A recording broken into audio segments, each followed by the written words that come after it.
नमस्कार दोस्तों, मैं अमित एक बार फिर से स्वागत करता हूं आपके अपने परिवार चेक एग्जाम में। जैसे कि दोस्तों आपने देखा होगा कि मैथ में आपके काफी सारे चैप्टर होते हैं और सब चैप्टर आपको आसान लगते हैं। कहने का मतलब ये है कि जो चैप्टर आपसे आता है वो आसान लगता है भाई, जो चैप्टर नहीं आता वो आपको क्या लगता है, हार्ड लगता है। तो इसी प्रकार से आपका एक चैप्टर होता है मेंसुरेशन, जो कि आपकी स्क्रीन पर लिखे हुए हैं। उसके काफी सारे सूत्र और उसके काफी सारे डायग्राम। जैसे कि दोस्तों आप देखते होंगे कि मेंसुरेशन चैप्टर एक ऐसा है कि हर बच्चे के दिमाग में नहीं फंस पाता, क्योंकि दोस्तों उसमें काफी सारे डायग्राम होते हैं और काफी सारी चीजें होती हैं, काफी सारे सूत्र होते हैं।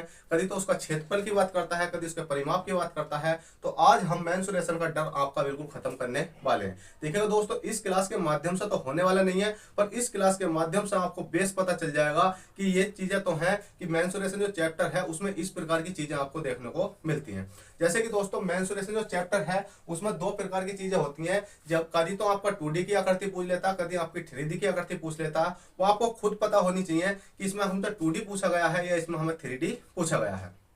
तो इसी प्रकार से हम बात करने वाले हैं सिर्फ 2D की। किसकी बात करेंगे भाई? 2D की बात करेंगे। जैसे कि दोस्तों आपकी 2D की आकृति है कि अगर आपसे कभी कभी क्वेश्चन में पूछा जाता है कि भाई साहब समांतर चतुर्भुज की चारों भुजाएं समान है, इस प्रकार से क्वेश्चन पूछा जाएगा। तो आपको यह पता होनी चाहिए समांतर चतुर्भुज जो बनता है हमारा वो किस प्रकार से बनता है। तो इस प्रकार से बनता है। और आपको यह पता होनी चाहिए जो इसकी साइडें होती हैं वो इक्वल होती हैं या अलग अलग होती हैं। जैसे कि आपने यहाँ देखा इसकी चारों साइडें बराबर है। इसकी कितनी साइडें बराबर है? दो साइड बराबर है। दो मतलब दो इधर वाली बराबर है तो दो इधर वाली बराबर है। अगर इसकी देखोगे तो दो साइड ये बराबर हो सकती है पर ये दोनों अलग अलग हो सकती है। तो आपको खुद पता होना चाहिए कि भाई साहब कौन सा मतलब डायग्राम बनाना चाहिए हमें, अगर हमारे अनुसार क्वेश्चन में पूछा गया है तो चलेगा शुरू से बात करते हैं। तो सबसे पहले मैंने यहाँ लिख रखा आपका नाम, ठीक है, नाम लिख रखा।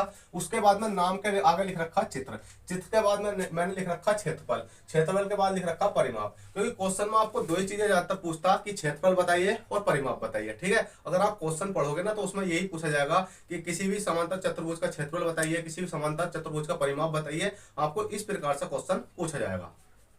तो दोस्तों जैसे कि बात करें वर्ग की, तो आपको आपको हमेशा याद रखना है जब भी वर्ग की बात करेगा तो आपको इस प्रकार का डायग्राम बनाना है। अगर आयत की बात करेगा तो आपको इस प्रकार का डायग्राम बनाना है। वृत्त की बात करेगा तो आपको इस प्रकार का डायग्राम बनाना है। अर्धवृत्त की बात करेगा तो आपको इस प्रकार से डायग्राम बनाना है। और त्रिभुज की बात करेगा तो आपको हमेशा देखो त्रिभुज की एक, दो और कितने भाई, तीन और चार, ठीक है, और पांच, पांच त्रिभुज है। इनको छोड़कर चलता हूं मैं अभी कि इनके बारे में बात करूंगा कि हमेशा जब त्रिभुज की बात करेगा तो आपको त्रिभुज तो एक ही बनाना है।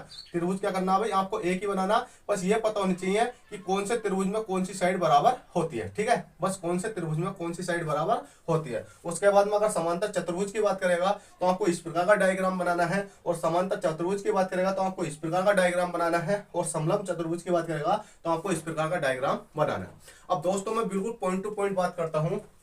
अगर वर्ग की बात करता है तो वर्ग में आपको जब इस प्रकार का डायग्राम बनाओगे आप, तो इस प्रकार का जब डायग्राम बनाते हो तो इसकी साइड तो होती है ना, साइड, वो साइड क्या होती है?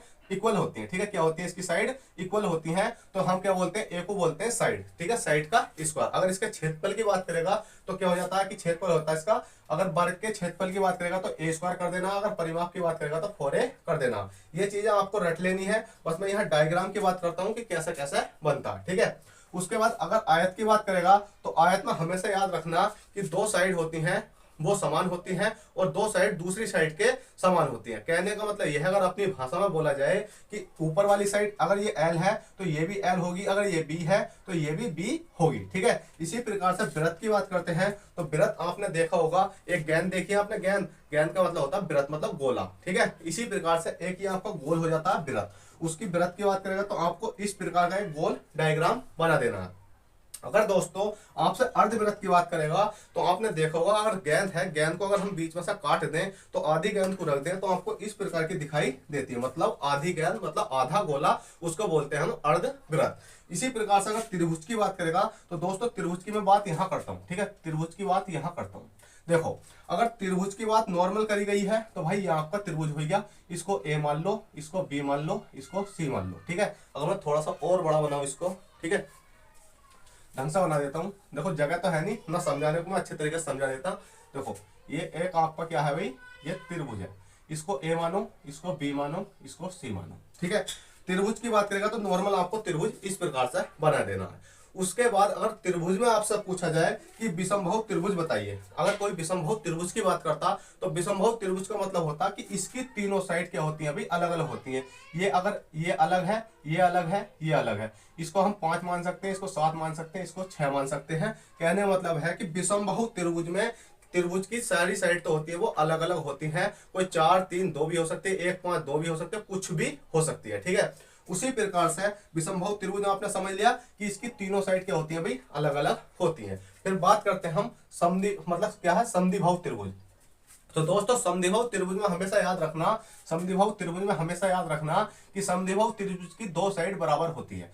समद्विबाहु त्रिभुज की क्या होती है भाई दो साइड बराबर होती है। जैसे कि अगर यहाँ 5 है तो यहाँ भी 5 होगा और एक साइड इसकी अलग हो जाएगी। मतलब कुछ भी हो सकता है, 10 हो सकती है, 12 हो सकती है, मतलब 10 हो सकती है, 12 हो सकती है, कुछ भी आपका हो सकता है। कहने का मतलब यह है कि विषमबाहु त्रिभुज की दो साइड बराबर होती है, एक साइड अलग होती है। इसी प्रकार से समबाहु त्रिभुज, समबाहु त्रिभुज की क्या होती है भाई तीनों साइड हमेशा इक्वल होती हैं। अगर ये ऊपर वाली 5 है, ये 5 है तो ये भी 5 होगी। क्या होता है भाई समबाहु त्रिभुज की तीनों साइड क्या होती है भाई समान होती हैं। बस आपको इतना याद रखना है।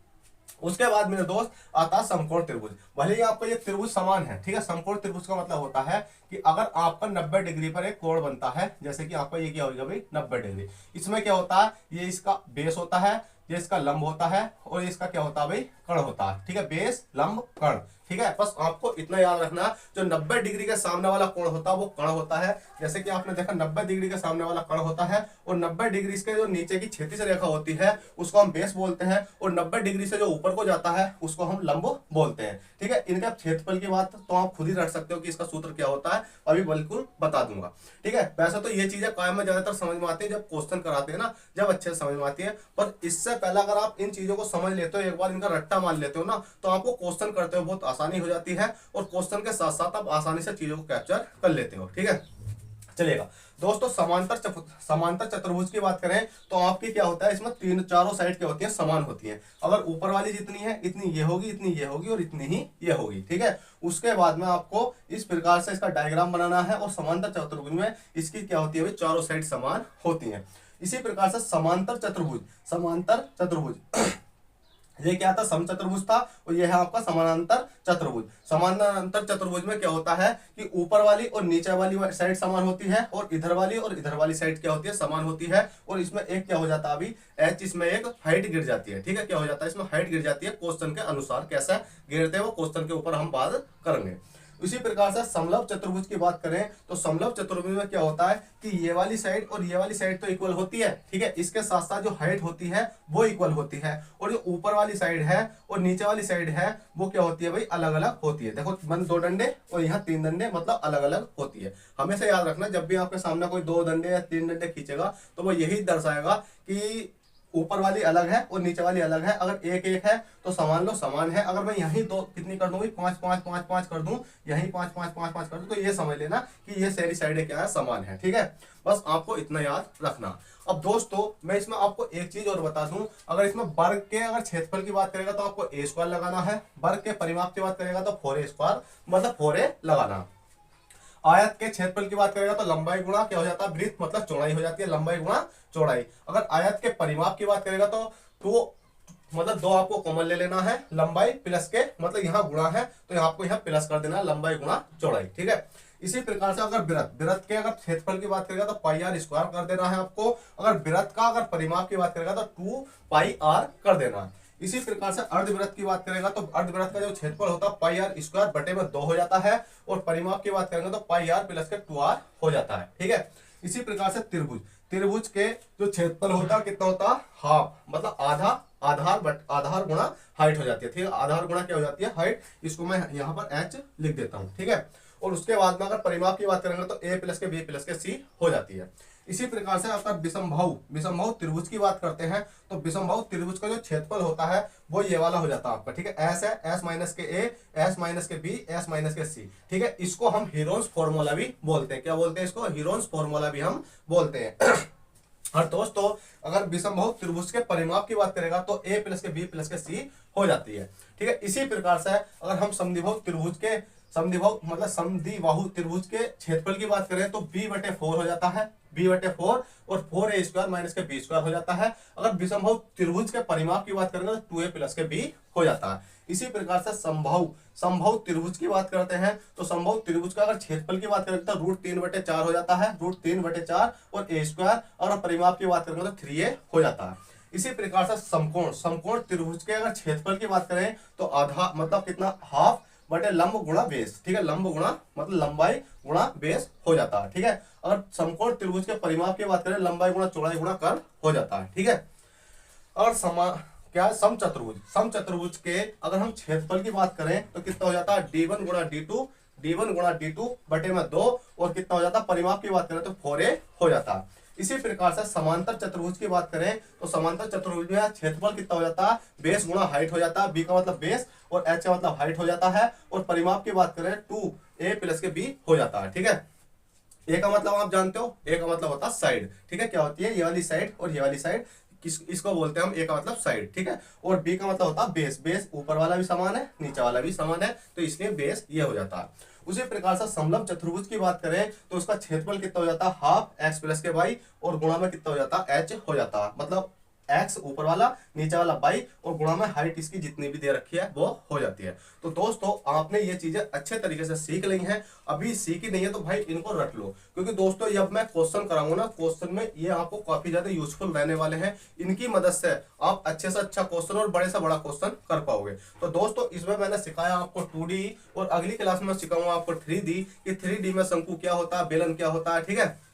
इस प्रकार की चीजें आपको सब सिखाने वाला हूँ। कोन क्या होती है, पतंग क्या होती है, सब चीजें क्या में आ जाती है, आपका 3D में आ जाती है। तो चलेगा दोस्तों, आशा करता हूँ आई होप ये चीजें आपको अच्छे से समझ में आई हो। तो प्लीज आपका छोटा भाई आपसे एक ही रिक्वेस्ट करता है, इन चीजों को अच्छे तरीके से रटो और वीडियो को पसंद आई हो तो लाइक करो, चैनल फर्स्ट टाइम चैनल को सब्सक्राइब करो। चलेगा दोस्तों, चलते हैं फिर मिलेंगे आपको 3D के साथ। जब तक के लिए bye take care, all the best, जय हिंद जय भारत।